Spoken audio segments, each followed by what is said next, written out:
तो देखिए student 6 point चल रहा था, मॉनिटरिंग द प्लान्स, है ना, मॉनिटरिंग द प्लान, और we can say implementation and control.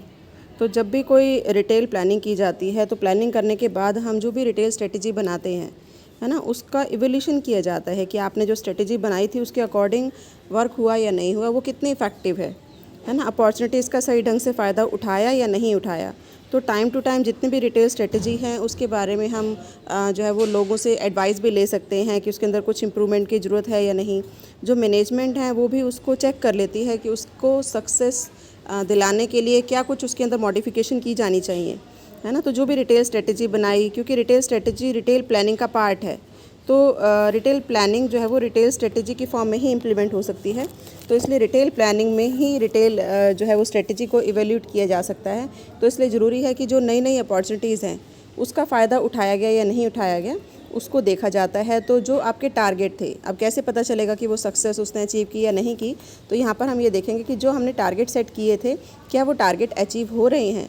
अगर वो अचीव हो रहे हैं तो आपकी जो स्ट्रेटजी है वो इफ़ेक्टिव है ना। और अगर नहीं हो रहे तो फिर उसकी इंक्वायरी होनी चाहिए कि क्यों नहीं हो रहे। अगर कस्टमर सेटिस्फाई नहीं है तो वो क्यों सेटिस्फाई नहीं है।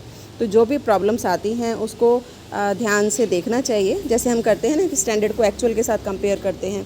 तो यहाँ भी हमने स्टार्टिंग में कुछ स्टैंडर्ड सेट किए थे, तो एक्चुअल परफॉर्मेंस देखी जाएगी और फिर उसके बाद आप कंपेयर कर सकते हैं, और फिर कुछ मॉडिफिकेशन करने हैं तो फ्यूचर के लिए मॉडिफिकेशन किए जा सकते हैं। जैसे ये बता रहे कि जो वीडियो गेम्स हैं, video game market are the best example in this area, है ना, कि वीडियो गेम्स बहुत ज़्यादा पॉपुलर हुई थी, है ना। तो वो इसका बहुत अच्छा एग्जांपल है। अब देखिए ये कुछ आपको दिए हैं कि कुछ सिंबल्स हैं जिससे आप मेज़र को आउटपुट मेज़र कर सकते हैं, इनपुट मेज़र कर सकते हैं। आउटपुट को अगर मेज़र करना है तो आप अपनी सेल देख सकते हैं, अपना प्रॉफिट देख सकते हैं, कॉस्ट या मर्चेंडाइज आप देख सकते हैं, आपके पास कितना बिजनेस आ रहा है। और इनपुट मेज़र में आप रिटेल स्पेस देख सकते हैं, number of employees, promotional expenditure, inventory level, इसको चेक कर सकते हैं। प्रोडक्टिविटी मेज़र हैं तो आप सेल देख सकते हैं, पर स्क्वायर मीटर कितना है, सेल्स पर एम्प्लॉय या ग्रोस मार्जिन।